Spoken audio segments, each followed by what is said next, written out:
Hello बच्चों, आज का टॉपिक है difference between living and non living. तो अगर हमें ये पता चल जाए कि लिविंग कौन होते हैं तो हम इजीली डिफरेंशिएट कर सकते हैं कि बचे हुए क्या रह जाएंगे, नॉन लिविंग रह जाएंगे। साइंस ये कहती है कि लिविंग हम उसको बोलेंगे जिसमें ये फीचर्स प्रेजेंट हो। मतलब लिविंग ऑर्गेनिज्म वो ऑर्गेनिज्म होते हैं जिनकी बॉडी में ग्रोथ देखने को मिले। अब ग्रोथ का मतलब ये नहीं है कि उनकी हाइट जो है, लेंथ जो है वो बढ़ रही है।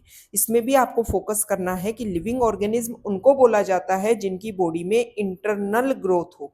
ये मैं क्यों बोल रही हूँ? क्योंकि कुछ नॉन लिविंग होते हैं उनकी भी हाइट बढ़ती है। जैसे कि एक एग्जांपल मैं आपको दूंगी सैंड ड्यून्स का।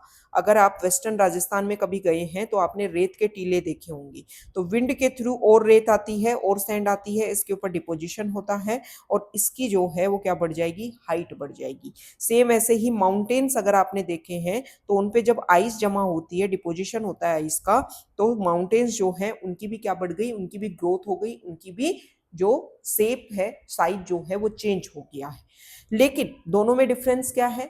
जब हम छोटे थे और छोटे से जब हम बड़े हुए तो हमारी बॉडी ग्रो की, और ग्रो करने के टाइम में हमारी बॉडी में इंटरनल ग्रोथ हुई। ऐसा नहीं है कि बाहर से हमारी बॉडी में, या प्लांट में अगर हम देखें, प्लांट की जब लेंथ बढ़ती है तो ऐसा थोड़ा ना है कि बाहर से आकर के कुछ डिपोजिशन हो जाता है जिसकी वजह से उनकी लेंथ बढ़ गई। ऐसा नहीं है। लिविंग में जब भी ग्रोथ होगी उसमें इंटरनल ग्रोथ होगी, और नॉन लिविंग में जब ग्रोथ होती है तो वो एक्सटर्नल होती है। ओके, तो ग्रोथ नॉन लिविंग में भी हो सकती है, लेकिन लिविंग की ग्रोथ में ये डिफरेंस है कि लिविंग में जो ग्रोथ होती है वो इंटरनल होती है।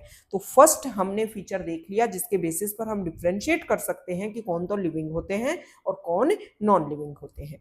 सेकंड, कैरेक्टर होना चाहिए लिविंग होने के लिए कि उसमें रिप्रोडक्शन करने की पावर हो। मतलब लिविंग हम उसको बोलेंगे जिसमें अपने जैसी ही ऑर्गेनिज्म को बनाने की पावर हो। ये पावर नॉन लिविंग में नहीं होती है। कभी आपने देखा है कि चेयर के घर पर चेयर हुई है, या फिर आपके ऐसा कोई कार्ड आया हो कि टेबल जो है उसके घर में कुआ पूजन है और उसके जो है वो आपको सेलिब्रेशन के लिए जाना है? ऐसा नहीं होता है। ये एक बायोलॉजिकल प्रोसीजर होता है रिप्रोडक्शन, और ये सिर्फ लिविंग में देखने को मिलता है।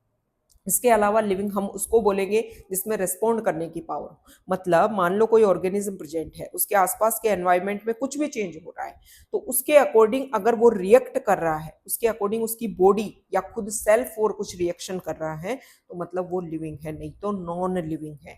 साथ ही साथ में लिविंग उसको बोलेंगे जिसमें मेटाबॉलिज्म हो, जिसकी बॉडी में कुछ चीजें टूटे और कुछ चीजें बने। मतलब कैटाबॉलिज्म और एनाबॉलिज्म जो है वो एक्टिविटीज होनी चाहिए। जैसे कि हर लिविंग को जिंदा रहने के लिए एनर्जी चाहिए। एनर्जी कहाँ से आएगी? फूड से आएगी, और फूड जो है उसको हर लिविंग कंज्यूम करता है, उसका ब्रेक डाउन करता है बॉडी में, और फिर उसमें से जो भी एनर्जी है उसको एटीपी में कन्वर्ट करता है ताकि उसका बॉडी यूज कर सके। तो लिविंग उसको बोला जाएगा जिसकी बॉडी में मेटाबॉलिज्म हो। साथ ही साथ में लिविंग उसको बोला जाएगा जिसकी बॉडी मिनिमम एक सेल की बनी हो। बचपन से हमने एक लाइन पढ़ी है, cell is the basic unit of life. Life या फिर लिविंग होने के लिए सेल जो है वो बेसिक यूनिट है। मिनिमम उसकी बॉडी एक सेल की बनी होनी चाहिए। एक से ज्यादा कितनी भी सेल की, जो मल्टी सेलुलर ऑर्गेनिज्म होते हैं ना, उसमें एक से ज्यादा बॉडी जो है वो एक से ज्यादा सेल की बनी हो सकती है। ओके, और लिविंग उसको बोलेंगे जिसकी बॉडी में इमरजेंस की पावर हो। इमरजेंस का मीनिंग होता है उभरना। मतलब सेल जो है उसमें वो पावर नहीं थी, लेकिन जब सिमिलर सेल्स पास में आई तो उनमें एक नई पावर जनरेट हुई और उन्होंने अपने आप को टिश्यू में कन्वर्ट कर लिया। जब कुछ टिश्यू पास पास में आए तो उनमें एक नई पावर जनरेट हुई और उन्होंने ऑर्गन में कन्वर्ट कर लिया। और जब ऑर्गन पास पास में आए तो एक नया सिस्टम डेवलप हुआ जिसको ऑर्गन सिस्टम बोलते हैं। तो ये सिर्फ लिविंग में पावर देखने को मिलती है। किसमें पावर देखने को मिलती है? लिविंग में पावर देखने को मिलती है। तो ये हमने फीचर्स देख लिए कि व्हाट इज लिविंग। तो अब जिनमें ये फीचर्स प्रेजेंट नहीं है, जिनमें ये कैरेक्टर प्रेजेंट नहीं है, उसके बेसिस पर हम इजीली डिफरेंशिएट कर सकते हैं कि बचे हुए क्या हो जाएंगे, नॉन लिविंग हो जाएंगे, जिनमें ये कैरेक्टर्स प्रेजेंट नहीं।